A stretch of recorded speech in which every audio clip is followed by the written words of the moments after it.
यहाँ पर उपस्थित सभी श्रोतागणों को मेरा सादर नमस्कार। मैं आरक गौर कक्षा 9वीं का छात्र आज आप सभी के समक्ष प्रभु श्री राम पर एक कविता प्रस्तुत करने जा रहा हूँ, जिसके बोल कुछ इस प्रकार हैं कि राम हमारी ऊर्जा है, नवजीवन की परिभाषा है।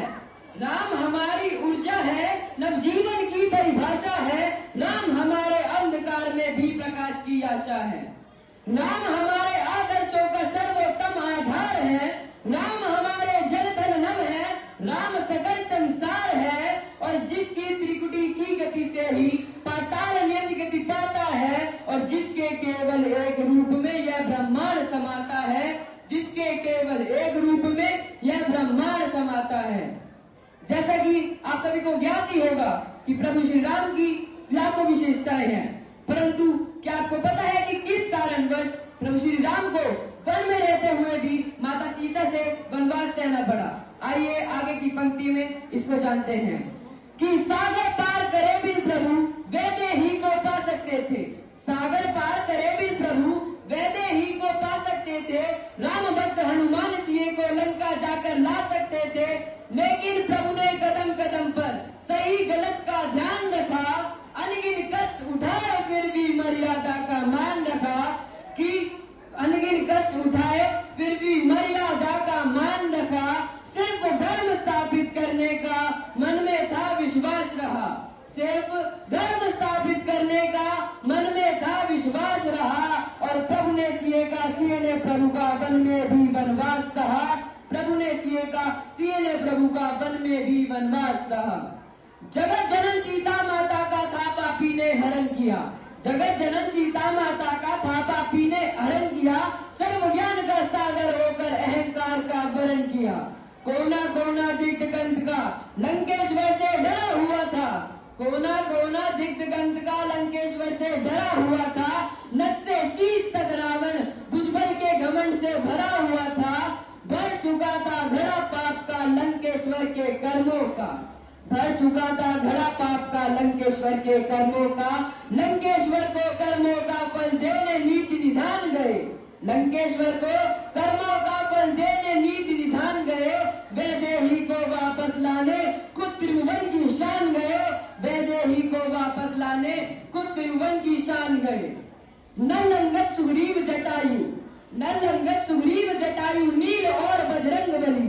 नल अंगद सुग्रीव जटायु नील और बजरंग बली। रघुनंदन की वानर सेना सागर के उस पार चली। जलक पार कर युद्ध शिविर में राम के सैनिक ठहरे थे। लंका के हर प्रमुख द्वार पर राक्षस दल के ठहरे थे। प्रभु ने अपने दिल ही दिल में शत्रु प्रजा से प्यार किया। प्रभु ने अपने दिल ही दिल में शत्रु प्रजा से प्यार किया। युद्ध से पहले रघुभूषण ने मन में पूर्ण विचार किया कि यदि राजा हो जाए निरंकुश तो उसको रहता होश नहीं। राजा हो जाए निरंकुश तो उसको रहता होश नहीं। रावण गलत था लेकिन इसमें प्रजा का कोई दोष नहीं। कि सत्य के इस अमृत घट में, सत्य के इस अमृत घट में यह विष नहीं भरेंगे हम। लंका की निर्दोष प्रजा की हत्या नहीं करेंगे हम। लंका की निर्दोष प्रजा की हत्या नहीं करेंगे हम।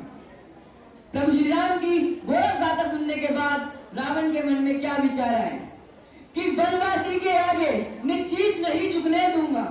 वनवासी के आगे निश्चीज नहीं झुकने दूंगा। रावण बोला मैं कदापि यह युद्ध नहीं रुकने दूंगा। कि मेरे तप की ताकत से जल थल नभ थर्राते हैं। देवदूत क्या देवगण भी रावण से घबराते हैं। देवदूत क्या देवगण भी रावण से घबराते हैं। मूर्ख धर्मी ने विनाश का, मूर्ख धर्मी ने विनाश का खंजर खुद को घोंप दिया। अहंकार के मद में निर्दोषों को रण में झोंक दिया। अहंकार के मद में निर्दोषों को रण में झोंक दिया। एक तरफ रावण का छल था, दूसरी ओर सत्य की आशा। एक तरफ रावण का छल था, दूसरी ओर सत्य की आशा। एक तरफ असुरों का बल था, दूसरी ओर तपस्वी भाषा। एक तरफ भगवा था में सेना थी रघुराई की और दूसरी ओर खड़ी थी केवल भीड़ बुराई की। और दूसरी ओर खड़ी थी केवल भीड़ बुराई की। अहंकार के सभी अस्त्रों पर, अहंकार के सभी अस्त्रों पर ध्वजा धर्म की भारी थी। अंत निकटता पापी का बस दुर्गति की तैयारी थी। अंत निकटता पापी का बस दुर्गति की तैयारी थी। सभी देवता युद्ध भूमि में दृष्टि लगाए बैठे थे। सभी देवता युद्ध भूमि में दृष्टि लगाए बैठे थे। लिखने को इतिहास देवगन सभा सजाए बैठे थे। और मायावी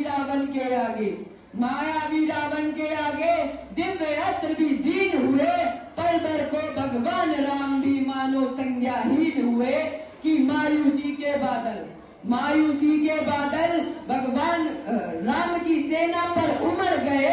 मायूसी के बादल भगवान राम की सेना पर उमड़ गए, किंतु काल बल लंका का लंका पथ पर उमड़ गए। लंकेश्वर ने प्राण त्यागते हुए प्रभु का नाम लिया। लंकेश्वर ने प्राण त्यागते हुए प्रभु का नाम लिया।